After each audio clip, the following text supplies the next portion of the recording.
lecture de la rencontre que vous allez mener pour la première fois à Casablanca contre Guinée? Excusez-moi parce que j'entends rien. Votre lecture de la rencontre que vous venez de voir. La prestation de la rencontre. Ouais. On savait que ça serait un match très compliqué. Enfin, c'est une très très belle équipe. Et elle a prouvé que c'était du championnat.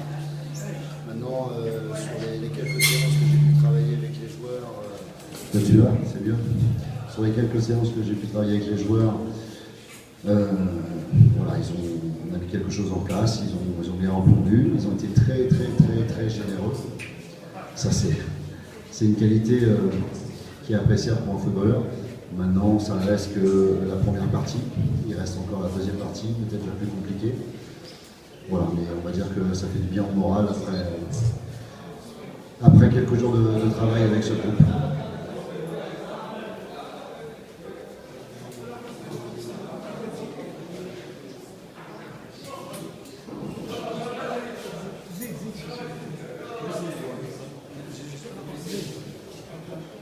Est-ce que vous pensez que le retour serait plus difficile? J'en suis sûr. J'en suis sûr. Pourquoi? Parce que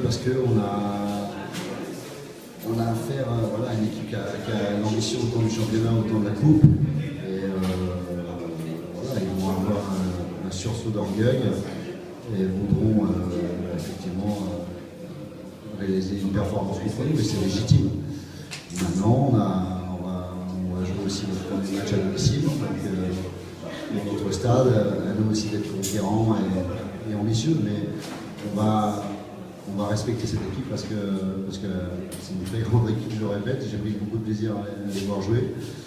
Mais voilà, c'est chez nous, ça sera, j'espère qu'il y aura du monde, et puis en étant aussi généreux et avec un petit peu plus de récupération et d'entraînement avec les joueurs, ça nous permettra aussi d'augmenter un peu notre capacité.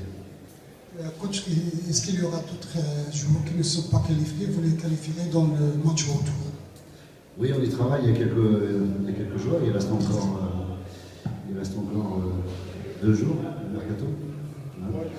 Donc on a encore 3 jours, c'est le 13, hein, c'est ça, 3 jours du mercato, donc on a encore une possibilité pour faire voir un attaquant, donc on y travaille.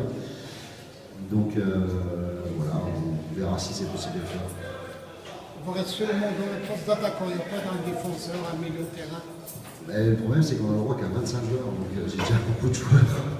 Donc il faut faire des choix. Voilà. Aujourd'hui, je pense qu'on a des profils différents. Il nous faut aussi un buteur, voilà. Mais quelqu'un qui soit légitime, c'est-à-dire que tout le monde va respecter par sa notoriété, par sa carrière. Donc c'est pas facile à trouver, mais on travaille là-dessus, au moins un attaquant. Avant le match de retour, il y a un match de championnat. Quel est votre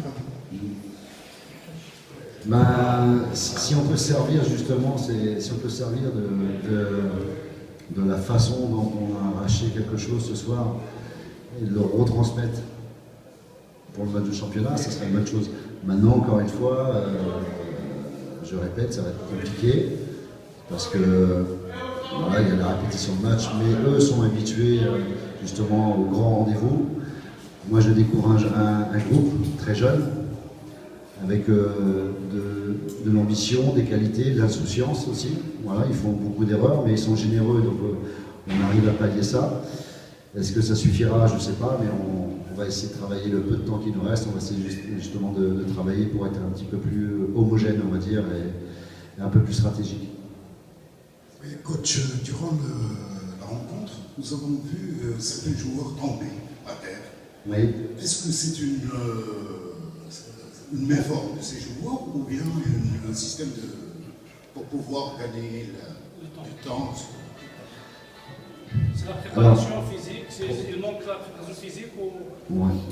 On va poser la question à l'entraîneur aussi, les joueurs qui sont tombés en face, alors, je ne sais pas.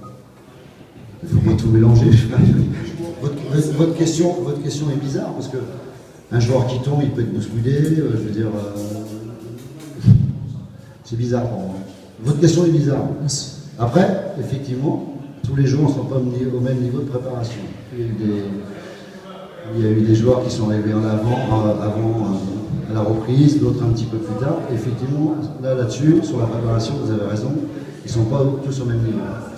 Mais le fait qu'ils soient moins préparés, qu'ils tombent, peut-être parce qu'il y a un peu plus de vent, mais j'y crois pas. Oui.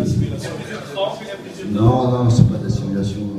Non, la preuve, c'est qu'à la fin, il a raison, il y avait beaucoup de joueurs qui avaient des crampes, donc ça veut dire qu'ils n'ont pas triché. Monsieur Dumas, bonsoir. Bonsoir. Un joueur talentueux comme Abdelhadi Helhoul, est-ce que vous avez donné le feu vert pour son départ? Moi, j'ai donné le feu vert. Moi, j'ai donné le feu vert. Parce qu'il y a quelques jours, je lui ai posé la question s'il voulait partir ou rester. Les yeux dans les yeux, et il m'a dit qu'il voulait rester. Et le lendemain, pendant 4 jours, je ne l'ai pas revu. Donc, je considère qu'il ne veut plus s'entraîner, il ne veut plus jouer au club. Voilà. Mais par contre, les yeux dans les yeux, il m'a dit qu'il voulait rester. Voilà. Donc, à partir de là, il n'a pas été, il était incorrect vis-à-vis du club déjà, incorrect vis-à-vis de ses partenaires et incorrect vis-à-vis de moi. Donc, j'ai pas besoin de joueur, même si je reconnais qu'il a du talent. Je le reconnais, c'est vrai. Mais j'ai pas besoin de joueurs qui sont pas dans l'objectif du club.